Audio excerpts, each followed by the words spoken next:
Today we have Nate Mortensen from Tallwave Capital, who's going to tell his story about not only the Phoenix landscape of venture capital, what is venture capital at all, and then how he got into this crazy profession. So welcome him up. Give him a big round of applause.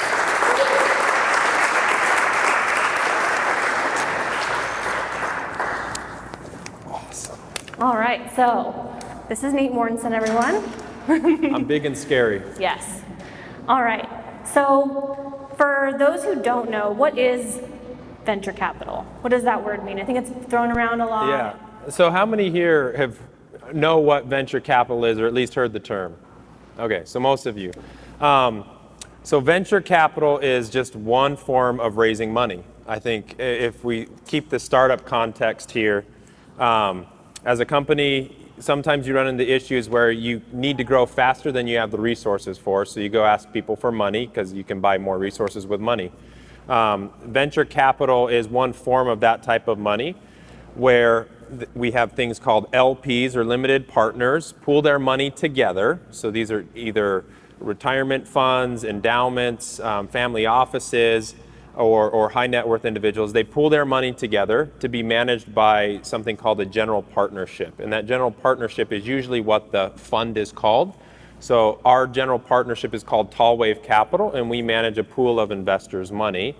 And with that, we then take that money and invest into startups based off of a defined kind of thesis or idea on what we told them we would do. So that's kind of venture capital in a nutshell. And how we make money is when the startups are successful, and how we lose money is when the startups fail. So it's pretty simple if you break it down into those terms. Great. So I just kind of want to dive into a few of those things there. So how does a company know if they are ready for venture capital? How do they know if they fit into this portfolio model? Well, that's a great question. So there's a few things that I continue to hone in on here in Arizona. And one of those is not every guaranteed, every company is not a venture capital company. And that's not a bad thing. As a business owner, as a founder, there are so many ways to be successful, and success is defined in many different ways for each person. So when you think about what is the right venture capital company, it's a company that has high growth potential, that is willing to sell the business, and that is willing to take big risks. And when you're saying high growth potential, what are we talking? So we're talking about revenue, we're talking about market share, we're talking about employees, and really taking a company beyond maybe a lifestyle or a legacy business and saying, this is something that I want to be, an Infusionsoft, a WebPT, a GoDaddy, a LifeLock, those type of companies that are here and grew up here in Arizona. Those are the type of companies that all venture VCs would love to find, and they've all had, been very successful so far. Great. And so as a VC, you're responsible to your LPs, your limited partners, to make money back for them. How do you do that? How do you report that, and what's your responsibility to them? Yeah. So getting back to the different types of funding and whatnot, if you want to grow a great business, first I tell people, don't take any money. Okay, it sounds funny, but don't take any money if you want to have a great business. Why? Because it makes you really focus on your business, right? How are you going to make money? Who are your customers? How do you be scrappy and find someone to pay you for the product, right? Finding that validation, and people who are like, I love your product, I need more of it. That's a great place to be. And if I was a founder, my first option would be, don't take any money. Maybe I'd have a co-founder or two. But that's how you make a lot of money, right? Or at least that's how you own a lot of a company, is you don't bring in outside investors. When it makes sense to bring in investors is when you run into some sort of roadblock or constraint in the business.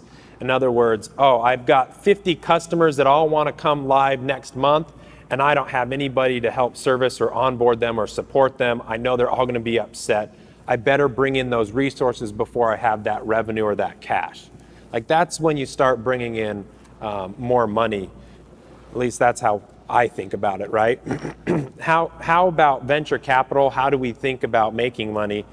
is, does this company really have an opportunity to do something great? Not necessarily just great in terms of it's helping the world, but also great in terms of a financial return. We love to support those companies who are doing great things in the community. We love those people who are doing nonprofits or helping disadvantaged kids and whatnot. We love to and want to support those and share our expertise and knowledge with them. But a lot of times that doesn't make the financial return that we're required to get. So when we look at a company, there's a couple things that we think about. The first is, what is this company's unfair advantage in the marketplace? Why are they going to be successful above another company that's going after that same dollar for the customer? And if they have a good reason for that, then that gets us more excited. The second would be, how big can this company get? Is it going to be $1 million in revenue? Is it going to be $5 million in revenue? Is it going to be 100 million, $1 billion, 10 billion, 100 billion in revenue? Those are all kind of things that we weigh. And ultimately, it does come down to the founder and the founding team. What is their vision? And how much trust can we put into that founder that they're going to be good stewards of money, but also do what they say they were going to do, or at least be willing to listen and receptive to the market and change the company as they find the right opportunities. If all that plays out, most likely the company will be successful. The founder will make money, hopefully lots of money, investors will get a return, and LPs will get a return. And I think the misconception sometimes about venture capital is that we just have money, right? We just have money to throw at ideas and we're okay. VCs or the general partners have to raise money too. So just like a founder, we have to go to people and we have to ask them to part with their hard-earned dollars. And we get judged on how successful are we. Do the companies that we invest in, are they successful? Do they make money? And if we're bad at that, we're out of a job, right? And so coming with that mentality of it's not just free money that we're doling out. If we're not good stewards of this money, we will never have more money to invest again. Because just like founders raise for their different series, you have to raise for your fund. Yep. So, and all money is green on the cap table, but why, what should founders look for when they're looking to partner with a venture capital firm? The ideal is that you find investors who know your space, that you share the same vision for the company, and that you get along with, and that you can be honest and transparent with them. It's great to find people who are experts in that space that can serve as a sounding board for you. If the company's not going well, sometimes any money is good money, if you still believe in the company. But ideally, you find someone that you can be a partner with. Typical startup investments are in business before they exit 5 to 10 years. So this is not a speed dating game. You shouldn't treat it like speed dating or blind dating. You should really get to know your investor. You should ask to talk to other companies that they've invested in. You should ask to talk about companies that went bad and how did those investors react and how did they treat that founder. Those are all good things that you should think about when considering an investor. And then what do you consider when you're looking for LPs? Oh, yeah, LPs. It's kind of like a little bit lower bar in some regards. What we look for in LPs are people who can both add value to the companies that we invest in. So how does it extend our network? Do they bring any resources to the table? The flip side is sometimes passive money is good money from an investor's perspective for us, right? They're putting their trust in us to go find the good companies. And sometimes that takes a few years to pan out. But the same thing is, rarely would we ever take money from somebody without meeting them face to face, without asking the hard questions, without sharing with them what is our vision for what we're trying to accomplish as a fund. And if they can't get on that same page, then it's not worth us taking their investment either. Great. And so how do you come up with your investment theory as a firm? And then is that something that you decide with your LPs, or is it something that's decided afterwards? Or does it kind of like shape shift its way through? We watch a lot of YouTube. A lot of startup grind videos to see what other investors say. In, so when you're asking for money, it's very important to up front say this is what we're trying to accomplish. Just like with a startup company, you try not to be so specific that you don't give yourself the opportunity to change over time as you see the opportunities. But you come with them with your thesis. So Tallwave Capital's thesis was, we're long on Arizona, right? Arizona's got a great education base, a great employee base, a great talent pool. It's a growing market. People are moving here. But we are not Silicon Valley, nor will we ever want to be exactly Silicon Valley. We can create Arizona. And so what does that mean for us, right? Yeah, clap that up. So as part of that, our fund was saying, how do we help support Arizona, but how do we also bring a bigger perspective to the state? So our fund invests not just in Arizona, but in the other states and in markets around Arizona. And we found that to be really valuable for a couple of reasons. One is it brings and builds ties with other investors out of state. I don't think it's not a secret that Arizona doesn't have the largest investor network.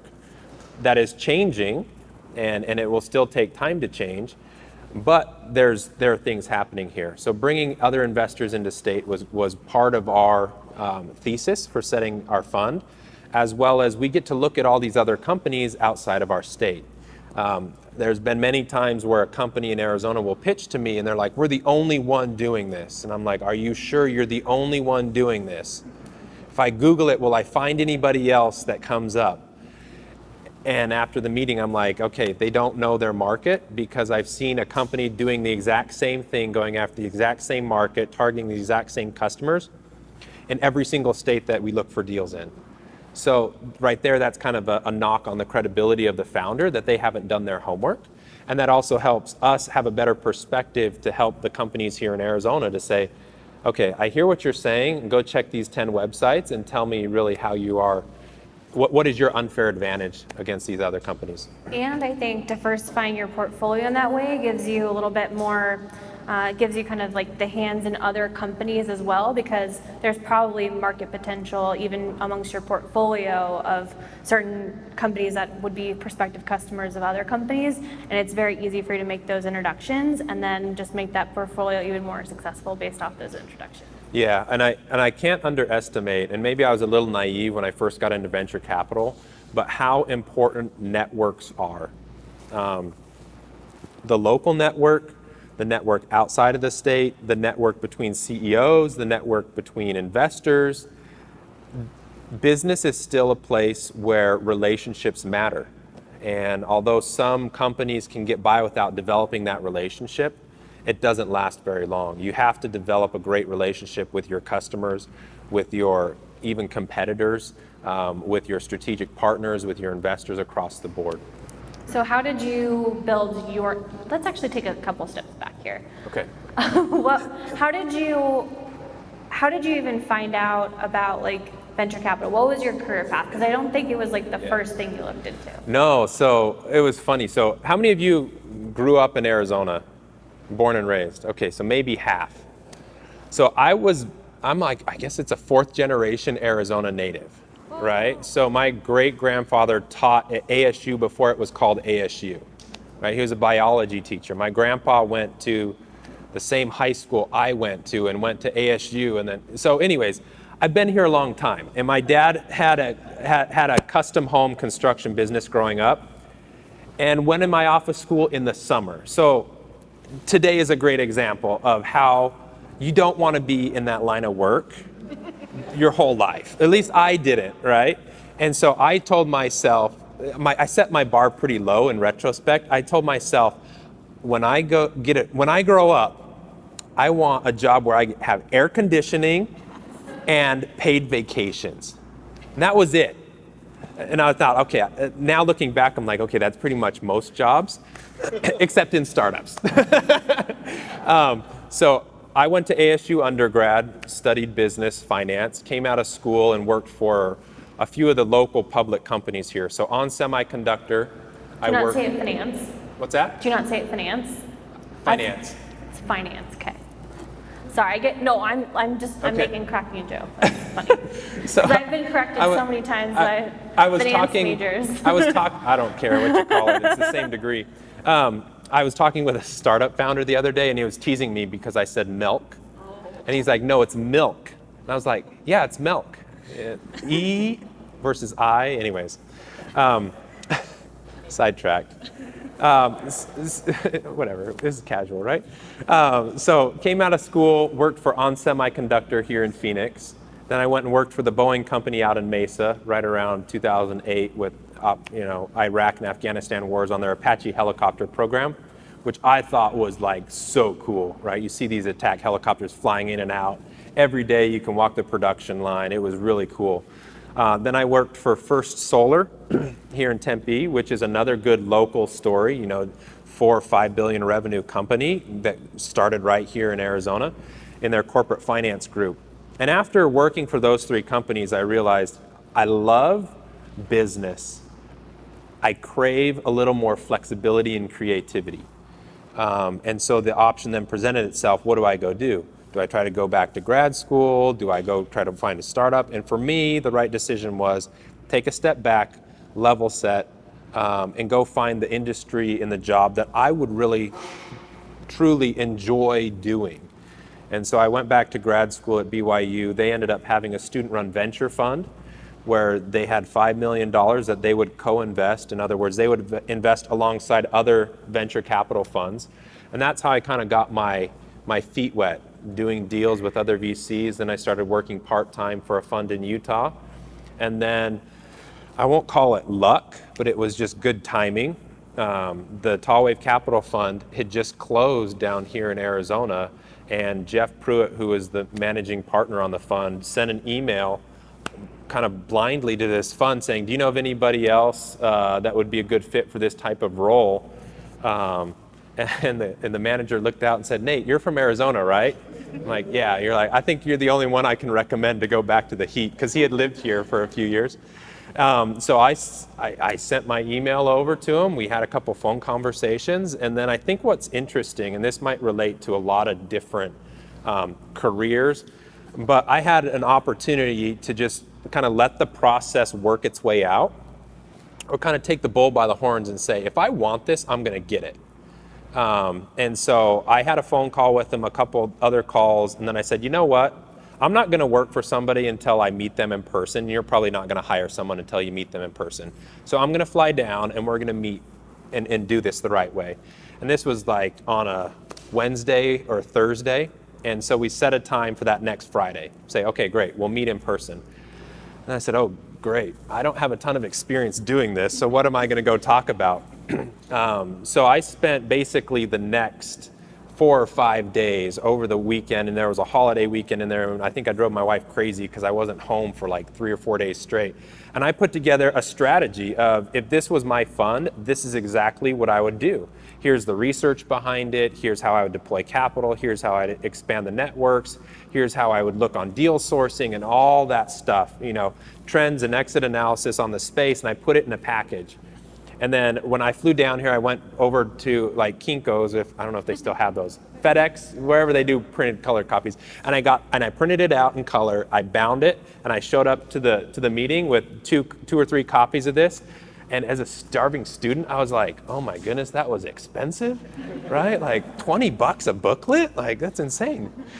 But I showed up, we went over it, and I said, this is exactly what I would do with the fund. And I put in the work, and I basically didn't give them an option to say no, right? I said, okay, and this is kind of what I expect and the timeline, and this is when I'm planning to start and when I'm available. And, a couple days later, you get the phone call and the offer that says, hey, we'd love to have you come down and help run the fund. So is that kind of the time that your mind shifted of like, okay, this like VC thing is my game, and now I'm actually going to go for it? Or is it kind of back at BYU, or no, where did you find that? I would say I really enjoyed startups. So I said there were 2 paths that I was going to go down. One was to go into venture capital, which is a really tough place to go. There's not a lot of jobs, there's not a lot of funds, and it's really about network and just timing. So I didn't really think I was going to get a venture capital job. Instead, I was saying, let me go work for a great entrepreneur, a great founder, and go help build a business. Let me go cut my teeth on a great company. So I had an offer to go work for a startup in Irvine, California, in the digital health space. Great founding team. One of the partners had been the CFO at a great successful healthcare company. The other had been in billion-dollar exits. One of the founders now sits on the Federal Reserve Board of San Francisco. And I was thinking, like, holy crap, like, this is a phenomenal opportunity to go work for them. And then I thought, well, how often do I have the opportunity to go create something that doesn't exist, right? And so I viewed Arizona as, here's an opportunity to go build a better, bigger, more awesome ecosystem.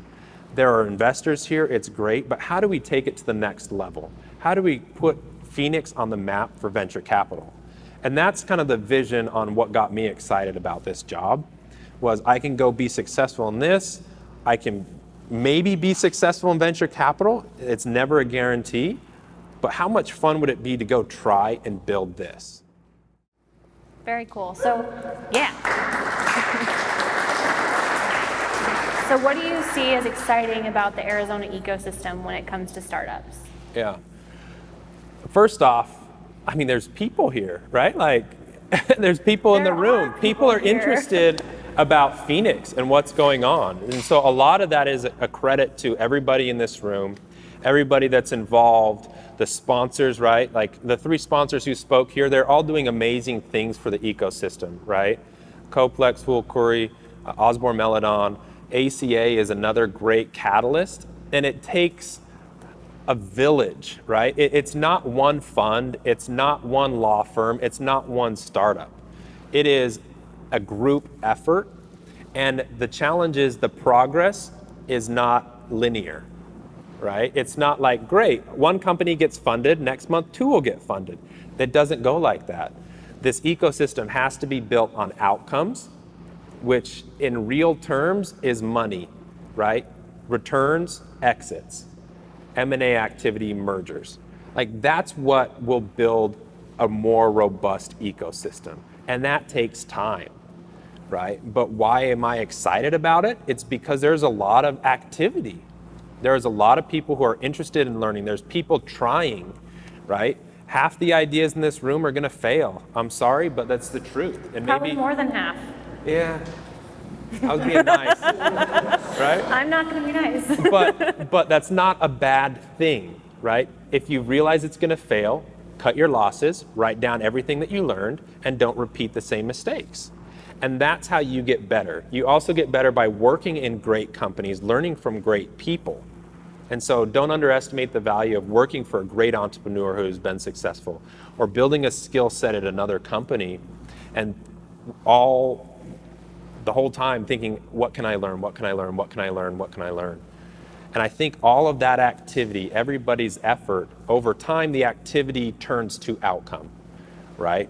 And some of it might be brute force, some of it might be good timing or luck, but I believe that there will be a great market here. In 2 years, it'll look a lot better than it is today. 5 years, we're gonna look back and say, what?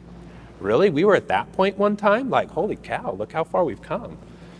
So it never hurts to look backwards, right? And recognize how far you've come, but always looking forward on what do we need to accomplish and what are those outcomes that we need to measure ourselves by as an ecosystem.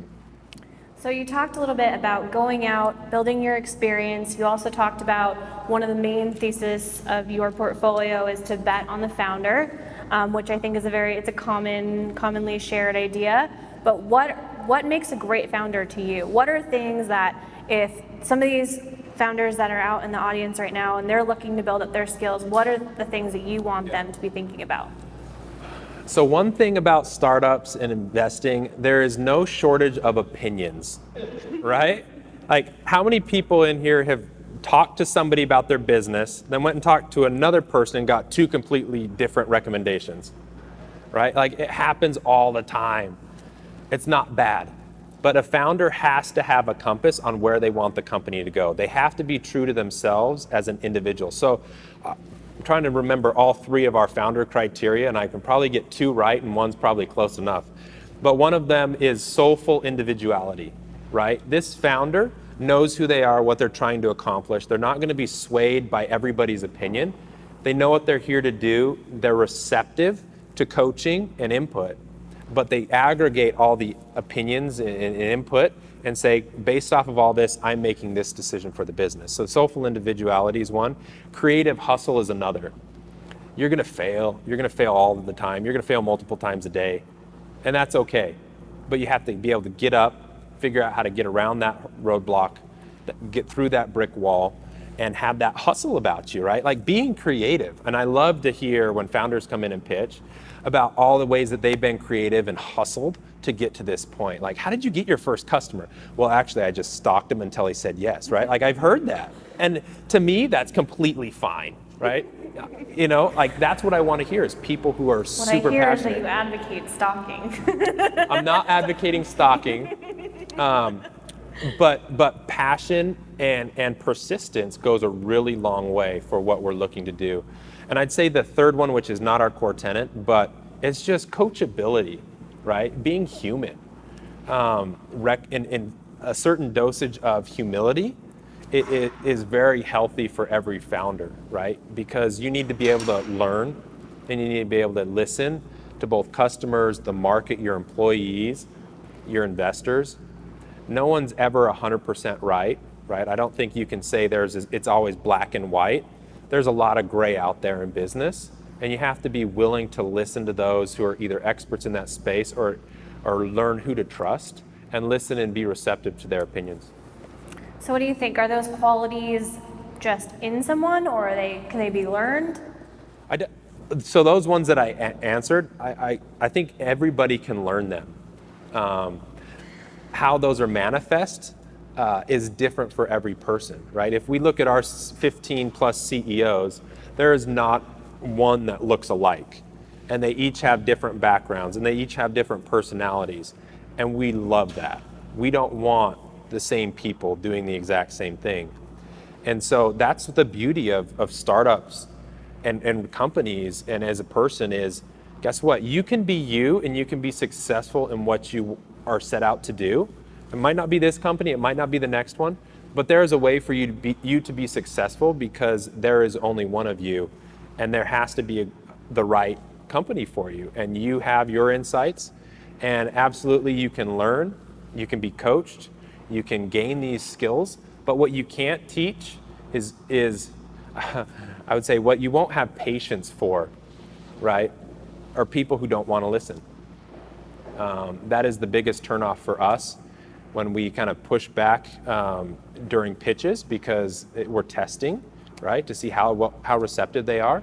And when founders just don't listen and don't want to see something else from another perspective, that is like a recipe for disaster in our minds.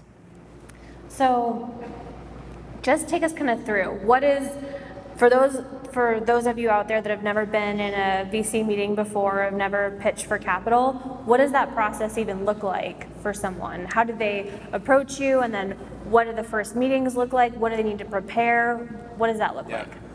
So it never hurts to get an introduction, but we always respond to emails or inquiries, whether that's through LinkedIn, whether that's through email.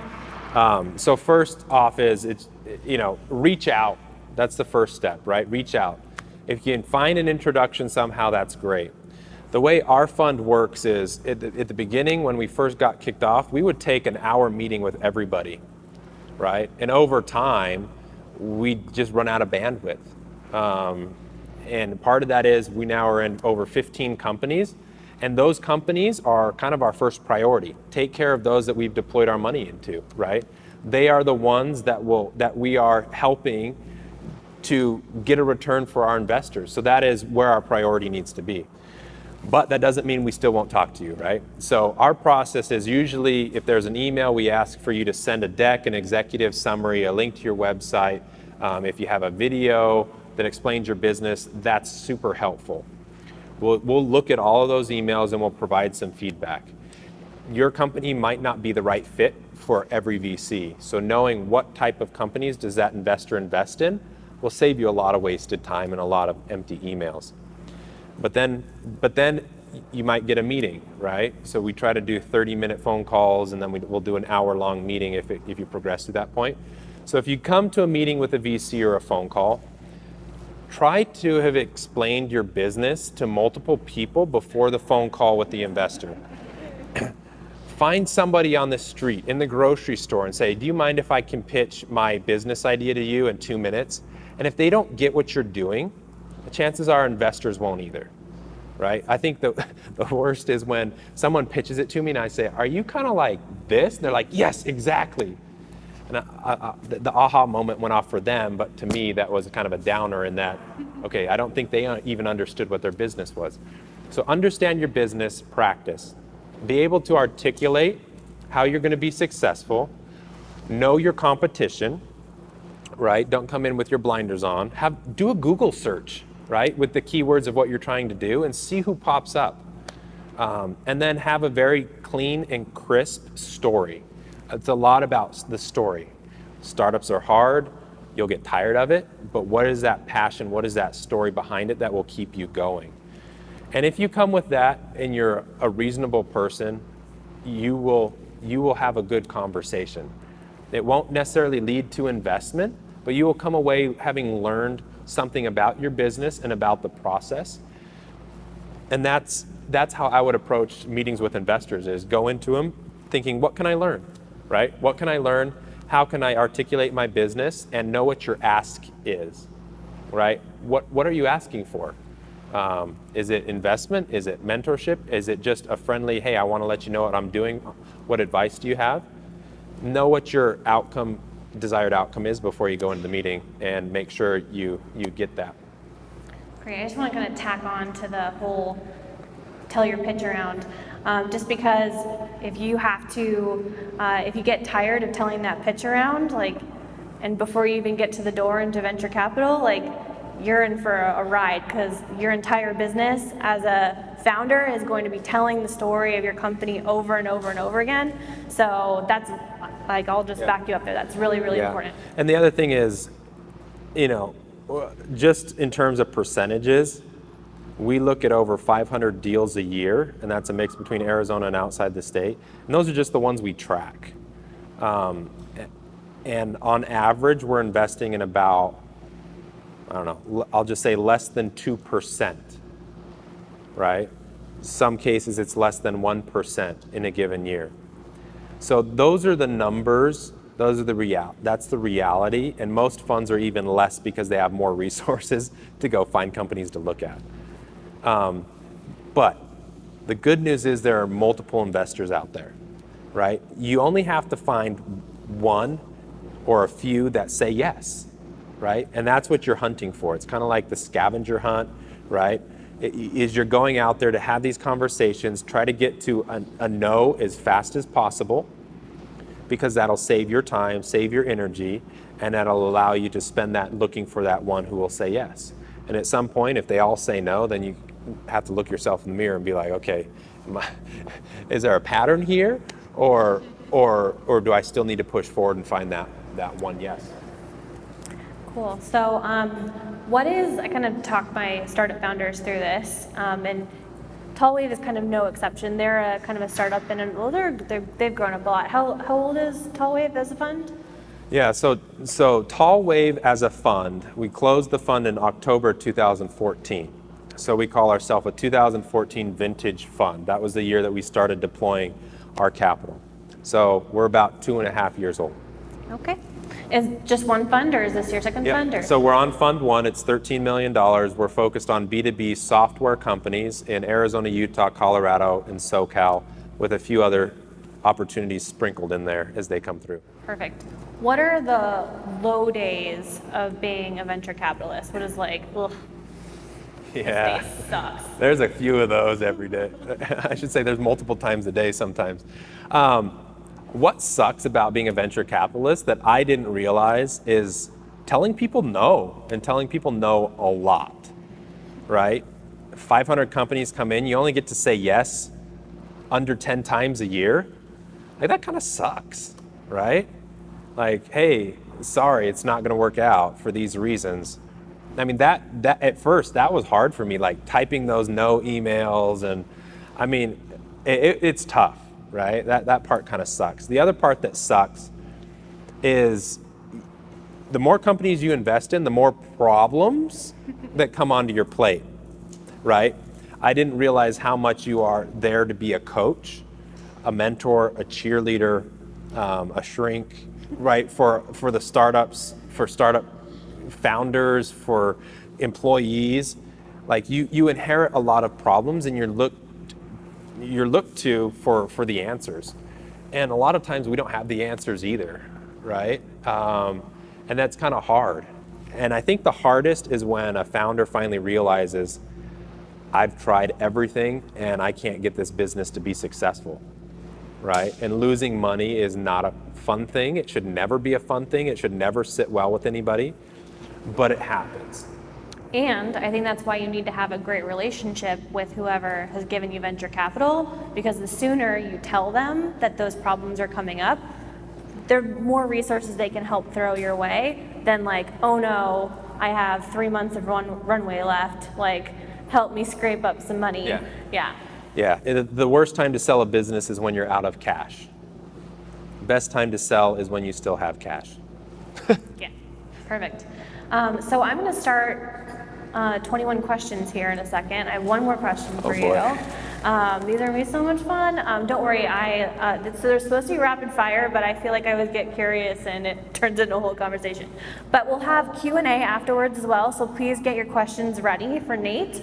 All the hard ones. Yes, only the hard ones, just like. So what is the best part about being a VC? You get to work with cool people, right? And you see so many cool ideas every day. Like, it's so energetic.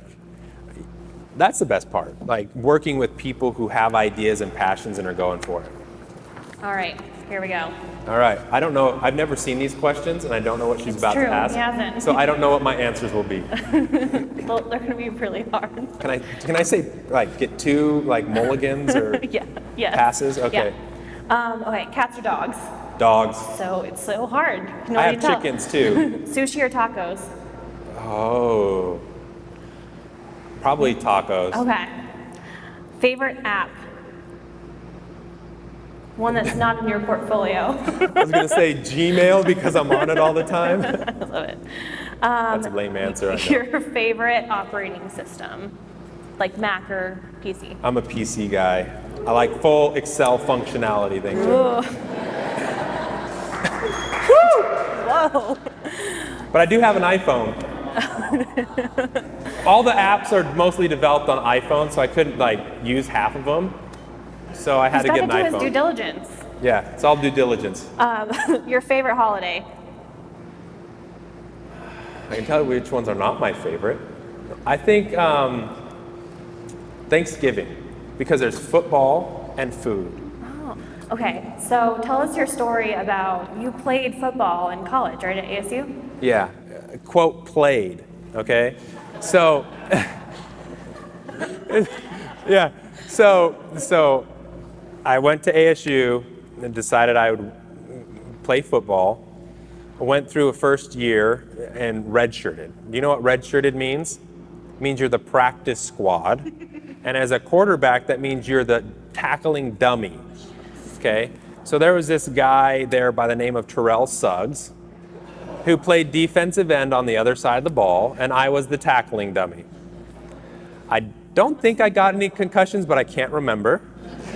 And so I played about a year and a half, and then the coach came to me and basically said, look, Nate, you're bright. you're a smart guy. If you know, but you're never probably going to play on the field. So you're happy to stay around, or you're happy, you know, or I'm happy to help you find something else to do. So at that point I said, okay, if the coach is telling me I'm not going to play or have a very low likelihood of playing, what else can I go pro in, right? And I'm like, well, I love business, so why don't I go out and start getting internships? Yeah, go out and get internships, build a different skill set, come out of college with good internships, and go pro in something else. So that's what I did. And I never had surgeries, and I don't remember my concussion. What's your favorite car? Car? Car. Ooh, I really like, so 2, maybe 3 or 4. I really like, I want a Tesla. I mean, right? who doesn't? I mean, it's so beautiful. My first ride was with Greg Head. He gave me the whole tour of it, and I fell in love. The second set of car that I really want is impractical, but I would really like the biggest motorhome possible and just go on a tour of the US for like a year or 2. That's awesome. That's a new one, right, Tiffany? She's like, surprise. You agree? Yeah. What's your favorite vacation spot? Oh, the mountains next to a lake that's very quiet with not a lot of people You or sounded no like people. you just described a painting. I would love to escape to all those locations in the paintings. And if there's fish in the lake, even better. Yes. Yes. Perfect. Do you like to go fishing? Yes. You just like to look at the fish? Okay. I like to catch fish more than I like to fish. Okay. Got it. What's your favorite book? I listen to a lot on Audible. So is it one that I've read or one that I've listened to? No, I am an Audible girl all the way. So I really like, I do have one that I really liked, and this is more just business related because that seems like that's half of what I do all the time or more. Seth Godin wrote a book called The Dip. Yes. It's one of my favorite books because it's like 2 sentences on each page and lots of pictures. But it is, blogs are that way but too. it's so profound, right? Like, am I in a cul-de-sac? Am I in the dip? Am I in a cliff situation? Like all that stuff. It was just awesome because it was very to the point. Like Dr. Seuss for adults. Absolutely. Okay. What's your favorite movie or TV show? So, other than ESPN, which I think should be free to the world, I love the History Channel and Discovery Channel. So, this might let you know what I like to do on my hobbies. So I have 3 TV shows that I really like. One was Swamp People, right? Alligator hunting, looks so cool. The other was Mountain Men, right? Mountain Men, out there in the wild, freezing your butt off, that was cool. And so I think, so I'm a big hockey fan. Our captain Shane Doan did Mountain Man, I think. Yeah. I mean, with it's his just brother. it's so cool. And maybe it's because they're disconnected from technology and just out there connecting with real life. Maybe that's something in, my subconscious that I need to do more of. Love it. What's your favorite music artist? Music artist.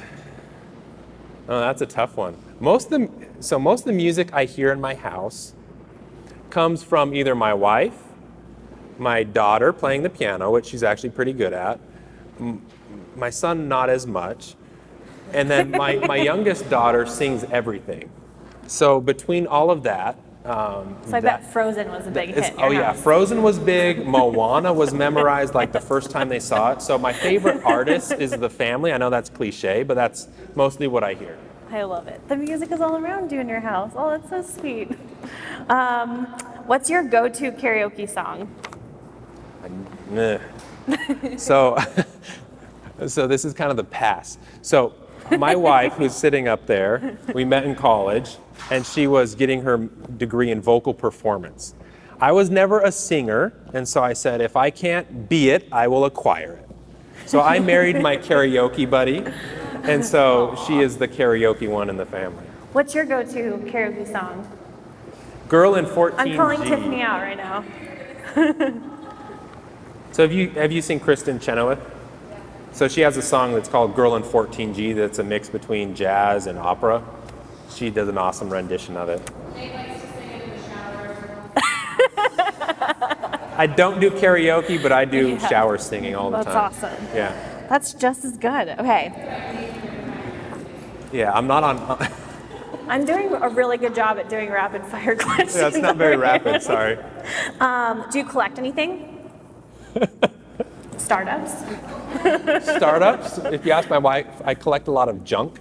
So I like repairing things. I'm a tinkerer, and so I collect a lot of broken things. And sometimes I get to fixing them, sometimes I don't. But I like to collect riding lawnmowers and fix them up. Oh, wow. See, it's so weird. I know.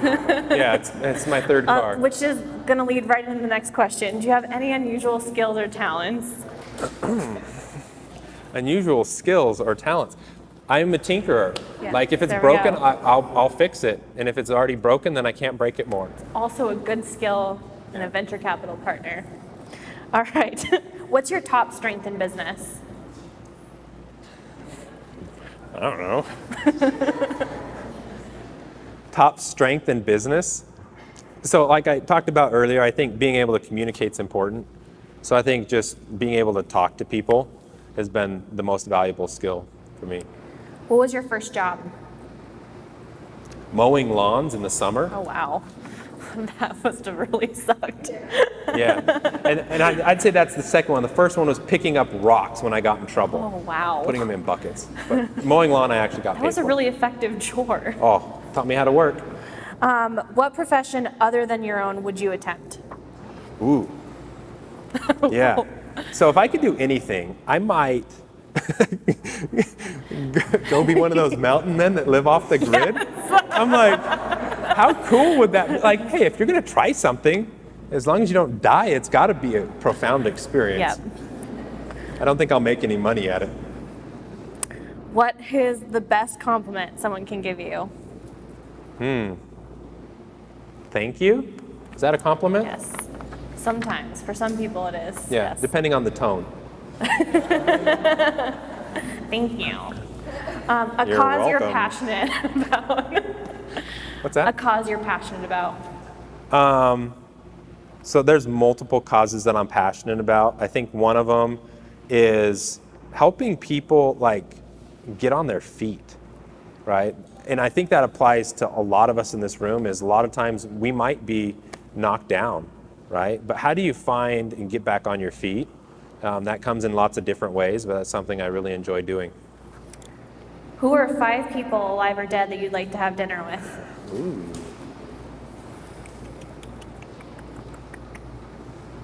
I would like dinner with Elon Musk.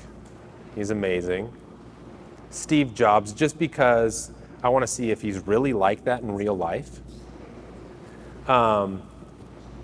I would find a lot of, George Washington would be an amazing one. I think that would be fabulous. Christopher Columbus, right? Like seriously, you're gonna sail across the edge of the ocean? Like, did you really think you were gonna come back alive? Like And he that? convinced people to do it with him. Yeah, yeah. And another interesting one,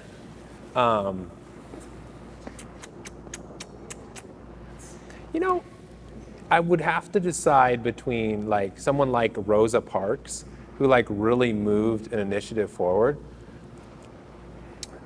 Yeah, I think I'll stop there. Okay. Someone like her, or Yeah. her, should Yes. be good too. And then what's one thing on your bucket list? It's not skydiving. I'm not jumping out of a plane. Bucket list, an Alaskan cruise. Whoa. Very cool. Hopefully not in the winter.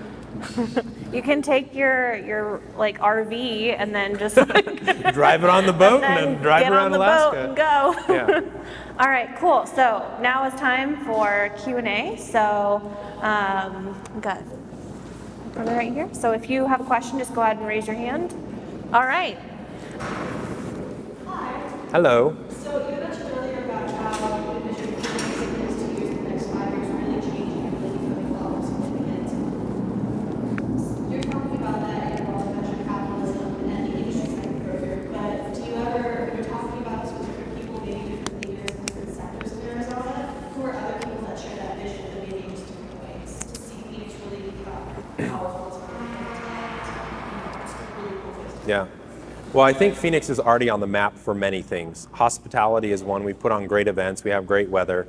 We're one of the few locations that we host every major everything, right? So hospitality is a great one. We still are pretty good in semiconductors and technology on the hardware side, We've got Avnet, we've got Intel, we've got On Semiconductor, Motorola presence. Like, there's a lot of great semiconductor people here. Another one is the defense space, maybe just because I worked in part of it, but I think another one is healthcare. There's a great network already set up here in Arizona. What I think is interesting on what's going to put Arizona on the map is our ability to take everything that California rejects and give it a home to test it, right? Electric vehicles, self-driving cars, the list can go on and on.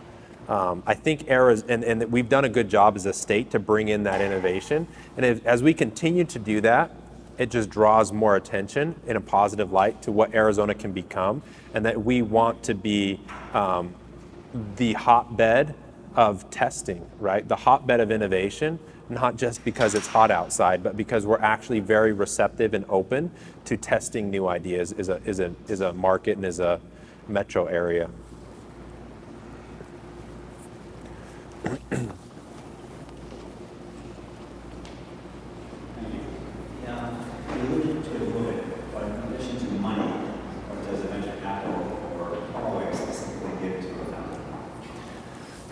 You'd have to kind of ask the founders, to be honest with you. I can tell you what we think, but we could be delusional. I would say what we try to bring to the table beyond just money is a network, right? It's a sounding board, and it's people who will roll up their sleeves and help. There's a lot so we'll come in and we'll help build your forecast models. We'll help put in your dashboards. We'll help you track your company. We'll help you with your board deck. We'll sit there and let you pitch your first board meeting material to us before you actually go in front of your board. Then there's the network side of things. Our LP base is pretty phenomenal for being here in Arizona. Most of them are former Fortune 500 CEOs, CXOs, CFOs, and they're willing to help and give back and open up their relationships. And then on top of that, for specifically Arizona-based companies, it's our network outside of the state, the other 30 plus funds that we've co-invested with in other markets, introductions to them, introductions to other capital sources that we have, because we are cognizant that we are not a fund that's big enough to invest in the company its whole life. We can't be the only capital. We have to go create that syndicate. And so connections to other perspectives outside of Arizona is another piece.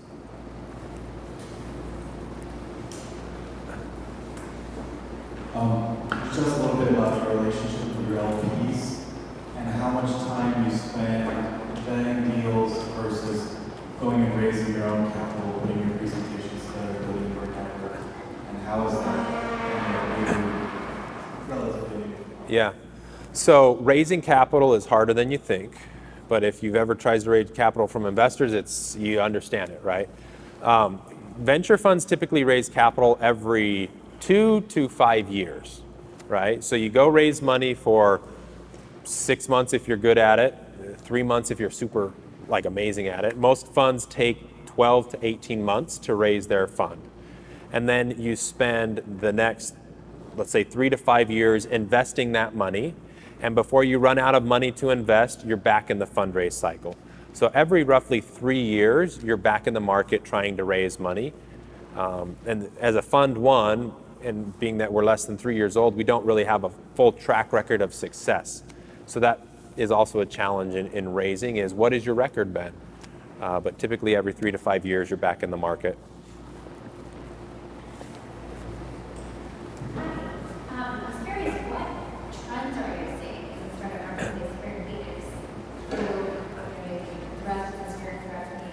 Yeah. Broadly, venture capital deals have continued to decrease over the last 6 or 7 quarters. 2015 was the historical high for companies getting funded and capital being deployed. Quarter over quarter growth has continued to decline for the last 6 quarters. Capital is harder to raise than it was before. There aren't as many funds flush with cash, and that's not necessarily the best thing for an average company. What you do see is the best companies are getting more funding because people are wanting to put more into companies that are doing really well. So a side note, is venture funds in recent quarters will put maybe a third of their money into new companies that are not in their portfolio, and 2/3 of the money they're deploying is into existing companies. So for Arizona, what does that mean? I would say it's not going to be any easier to raise money, but if you raise money, the likelihood, if you're doing well, to have investors back at the table should be average to above average if you're meeting your numbers. In terms of trends on the startups that we see, we see quite a few around tech-enabled services, marketing, advertising.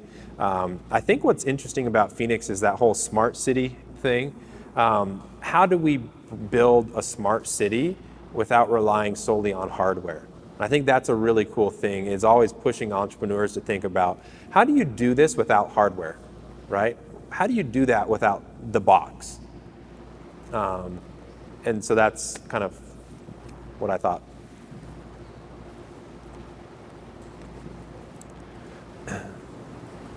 So I'm going to ask you to sit on the other side of the table for just a moment. Sure. For a founder who is doing the VC dance and they're not sure whether the VC partner is bringing the right things to the table in terms of how much equity they want, how much funding they're providing, the kind of oversight they're asking for, or anything else that you think is important. When should the founder say, this is the right match for me, particularly if they're cash flowing at that point, if they've been successfully bootstrapped, but they want to take the leap, but they're not sure if the VC is going to get them there? Yeah. So if I was in that situation and I was cash flowing, you have all the options in the world at your disposal, right? I mean, if you're cash flowing, you control your destiny, which is the most healthy place you can possibly put your company. If you're not cash flowing, then it becomes a little trickier. There are still certain ranges which investors should fall, right? For a seed round, it's typically anywhere from 20 to 30% dilution, which means you're giving up 20 to 30% of your company. A round is typically in that same range. B round, it starts to go down the more money you raise. So if they're falling within that range, then it's kind of like, well, that's normal. If they're pushing you for weird terms, and find a great lawyer and talk to them. I mean, they'll save you tons of money if you listen to what they're doing, what they say. But if they're pushing weird terms that are just off market, I would really question if I wanted to do a deal with them. And then the other thing is, if I'm getting kind of a little bit on the fence, I'd ask to talk to portfolio. I would look at their portfolio and pick out the ones that are doing well and not doing well and say, I want to talk to these 4 people and talk to them. How is it when it goes well? How is it when it doesn't go well? And really tell them, be super honest with you, right? Like, would you ever take money from this person again? And if you tell me yes and you lied to me, like, it's not cool. Right. And then at that point, is it a personality thing? I think you can get over the personality if they're good people and they have the company and it is their best interest at hand. So. All right, we've got time for one more question. Oh. Let's get one in the back. First of all, thank you for taking the time to be here tonight. My question is, with all the opportunities in technology and business, why is your firm focusing specifically on business-to-business software? Yeah. Great question. And like to echo what you said, thanks to all of you for coming as well. This is what helps build Phoenix, right? Is people coming out. I'm one perspective, I'm one opinion, I'm not always right. And so take what I say as just one input to whatever you're trying to go do in life, right? Why do we focus on B2B as opposed to B2C companies, products, hardware? Part of it is just resources, right? We're a $13 million fund. If we had 10 partners and $100 million, we could invest in a lot of different things, right? We're trying to be focused on what can we be successful at? Where is our skill set? What do we understand with? Where can we add the most value as both partners, as LPs, was B2B software, right? In the future, would it be great to branch out? Absolutely. That requires more money and other partners that bring different skill sets to the table. But for now, our goal is to be successful, right? And that means having a more narrow focus. And if we're successful, that gives us more options in the future. All right, awesome. Thank you so much for coming, sharing your story. Thank you.